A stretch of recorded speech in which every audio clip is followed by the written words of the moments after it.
So, you're an e-commerce seller, and you know that feeling of being stuck, right? But what if I told you that growth isn't about luck or just adding more products? It's about having a system. In this explainer, we're going to break down the 5-lever system that turns those struggling stores into real growth machines. Let's dive in. Does this look familiar to you? You've put in all the work, you've launched your store, but you're just stuck. You can't seem to break past that 10 orders a day mark. It feels like a wall that so many sellers slam into. But here's the good news. There's a door in that wall. And how about this one? You're pouring money into ads, you're hoping for that flood of new customers. But at the end of the month, you're just looking at your bank account going, did any of that actually make me money? That feeling of uncertainty is a huge pain point. And today, we're going to fix it.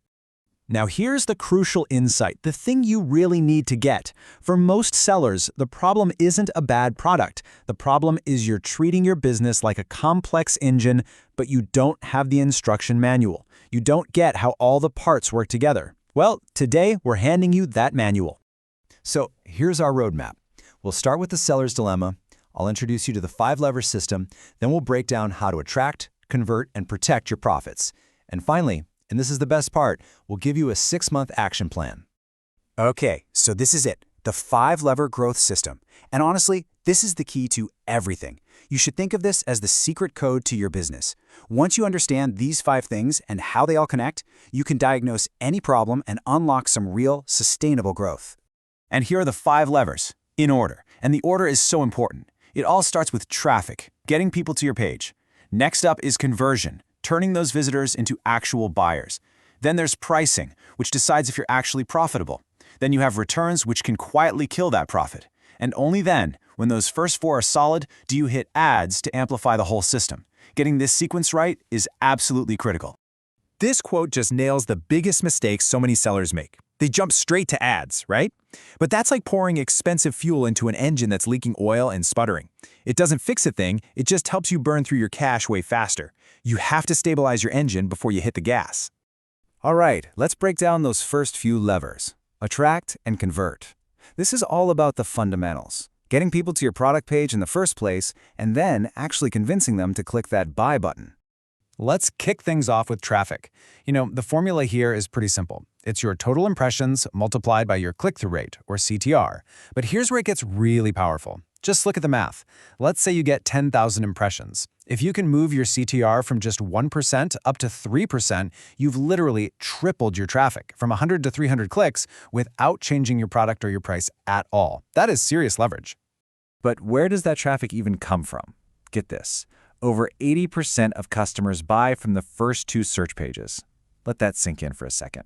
If your product is buried on page 5 for your main keyword, you might as well be invisible. So let me ask you this, and be honest. When was the last time you actually searched for your own keyword to see where you rank? Okay, so you've got the traffic coming in. Now, how do you convert them? You have to remember, people don't buy features, they buy benefits. A great way to think about this is the FAB model. The F feature is what it is, a 100% cotton shirt. The advantage is what it does. It's breathable. But the benefit, that's what it does for the customer. It keeps them comfortable in hot weather. That's the part that actually sells.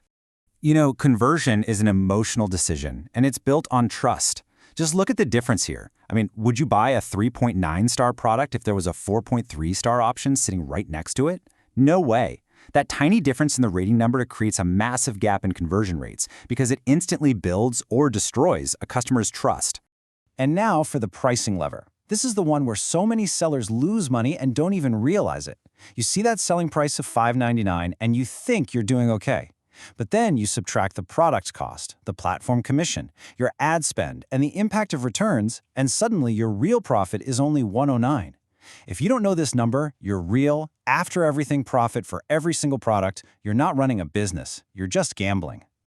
Okay, so we've covered attracting customers and converting them profitably. Now the game shifts. It's time to talk about the final levers, protect and amplify. This is all about keeping the profits you make and then scaling up the smart way. Returns are so much more dangerous than just a lost sale. They are silent killers. See, they don't just eat up your profit with refunds and shipping costs. They also hurt your ranking in the search algorithm. And a lower ranking means less visibility, which means, you guessed it, fewer future sales. It's a really vicious cycle. So how do you fight back against returns? Use this simple system.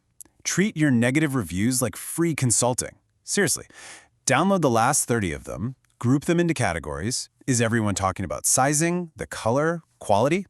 Then you identify the root cause, and you go and update your listing or your product. A lot of the time, the problem isn't the product itself, but the expectation you set for it. And that brings us to ads, our final lever. And I need you to remember the golden rule you see here. Ads amplify what you already have. If you've got a profitable, high-converting system, ads are like pouring rocket fuel on it. But if your system is broken, ads just amplify your losses, and they do it faster. Before you spend another cent, you absolutely must know your numbers. Anything less is just emotional spending. We've covered the whole 5-lever system. Now, let's put it into practice. Let's make it tangible with a 6-month action plan to build a business that actually lasts. Here it is, your 6-month roadmap. And the most important part of this is the sequence. Notice how you spend the first 2 entire months just optimizing your listings and fixing your returns before you even touch ads in month 3. Growth has to be sequential. You can't skip the foundations. This is how you build a real brand, not just a temporary shop. So, I'll leave you with this question. What is your weakest lever? And be honest with yourself. Do you know your click-through rate right now? What about your exact return percentage? Do you know your real, after everything, profit per unit? Because here's the single most important takeaway from all of this. Whatever your weakest lever is, that is the bottleneck. That is the thing that's controlling your growth. Fixing anything else right now is a waste of your time. Your entire focus needs to be on identifying and strengthening that one single area. And we'll end on this powerful quote. Motivation is great, but it fades. Real, lasting growth comes from execution. You now have the system, you have the plan. The only question left is,